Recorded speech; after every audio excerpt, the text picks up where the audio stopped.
ಒಂದು ಹಳ್ಳಿಯ ಬಡ ಹುಡುಗ ಮಾರುತಿ ಎಂಬಾತ ಅತ್ಯಂತ ಬುದ್ಧಿವಂತ ಮತ್ತು ಸದಾ ಇತರರಿಗೆ ಸಹಾಯ ಮಾಡಲು ತವಕಿಸುತ್ತಿದ್ದ. ತನ್ನ ತಂದೆ ತಾಯಿ ಇಬ್ಬರೂ ಕಲ್ಲು ಒಡೆಯುವವರು ಮತ್ತು ಮನೆಯಲ್ಲಿ ಇರುವ ಏಕೈಕ ಜೀವನಾಧಾರ ಎಂದರೆ ಕಬ್ಬಿಣದ ಗಾಡಿ.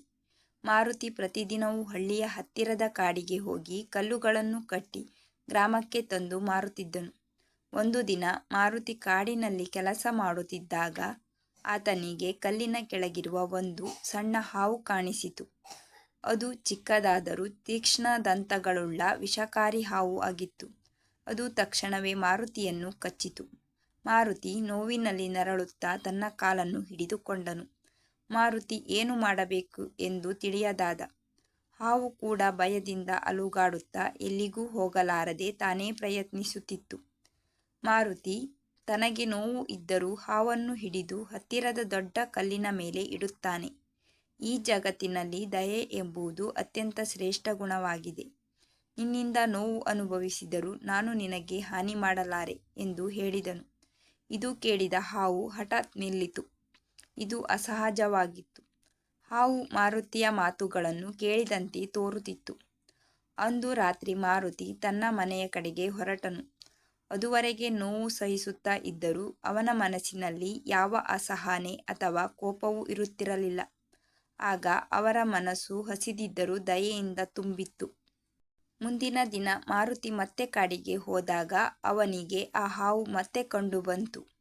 ಆದರೆ ಈ ಬಾರಿ ಅದು ಮಾರುತಿಯನ್ನು ಕಚ್ಚಲಿಲ್ಲ. ಬದಲಾಗಿ ಅದು ಒಂದು ಮಣಿ ಕೊಟ್ಟಿತು. ಈ ಮಣಿ ನನ್ನ ಒಡೆಯನಿಂದ ನಿನಗೆ. ನಾನು ನಿನ್ನನ್ನು ಕಡಿದಿದ್ದು ತಪ್ಪು. ಆದ್ದರಿಂದ ನಾನು ನಿನ್ನ ಧರ್ಮಕ್ಕಾಗಿ ಮಣಿ ಕೊಡುತ್ತಿದ್ದೇನೆ ಎಂದು ಹಾವು ಹೇಳಿತು. ಮಾರುತಿ ಬೆಚ್ಚಿಬಿದ್ದನು. ಆದರೂ ಅವನು ಹಾವಿನ ಕೊಡುಗೆಯನ್ನು ಒಪ್ಪಿಕೊಂಡು ಮಣಿಯನ್ನು ತೆಗೆದುಕೊಂಡನು. ಅವನು ಅದನ್ನು ತನ್ನ ಹಳಿಗೆ ತಂದು ಅದರ ಬೆಲೆ ಅರಿತನು. ನಂತರ ಅದನ್ನು ಪೇಟೆಗೆ ಬಂದು ಮಾರಿದನು. ಮಾರಾಟದಿಂದ ಪಡೆದ ಹಣದಿಂದ ತನ್ನ ಪೋಷಕರಿಗೆ ಹೊಸ ವಸ್ತ್ರ ಮತ್ತು ಮನೆ ಕಟ್ಟಿದನು.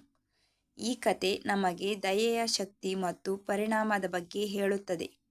ದಯೆಯು ಮಾತ್ರವೇ ನಮ್ಮ ಜೀವನವನ್ನು ಸುಧಾರಿಸಬಹುದು. ಅದು ಹೇಗೆ ಯಾರಿಗಾದರೂ ಸಹಾಯ ಮಾಡುತ್ತದೆ ಎಂಬುದನ್ನು ನಾವು ಅರ್ಥ ಮಾಡಿಕೊಂಡು ನಮ್ಮೆಲ್ಲರ ಜೀವನವನ್ನು ಉತ್ತಮಗೊಳಿಸಬಹುದು. ಆದ್ದರಿಂದ ನಾವು ಯಾವಾಗಲಾದರೂ ಕೋಪ, ಅಸಹನೆಯ ಸ್ಥಿತಿಯಲ್ಲಿ ಇದ್ದಾಗ ನಾವು ನಮ್ಮ ಮನಸ್ಸಿನಲ್ಲಿ ದಯೆ ಮತ್ತು ಸಹನೆಯನ್ನು ಉಳಿಸಿಕೊಳ್ಳಬೇಕು. ನೀವು ಜೀವನದಲ್ಲಿ ಎಷ್ಟೇ ಸಂಕಷ್ಟಗಳು ಬಂದರೂ ದಯೆ ಮತ್ತು ಸಹನೆ ನಮ್ಮನ್ನು ಯಶಸ್ವಿಯಾಗಿ ಮುಂದೆ ಕೊಂಡೊಯ್ಯುತ್ತದೆ ಎಂಬುದನ್ನು ಮರೆಯಬೇಡಿ.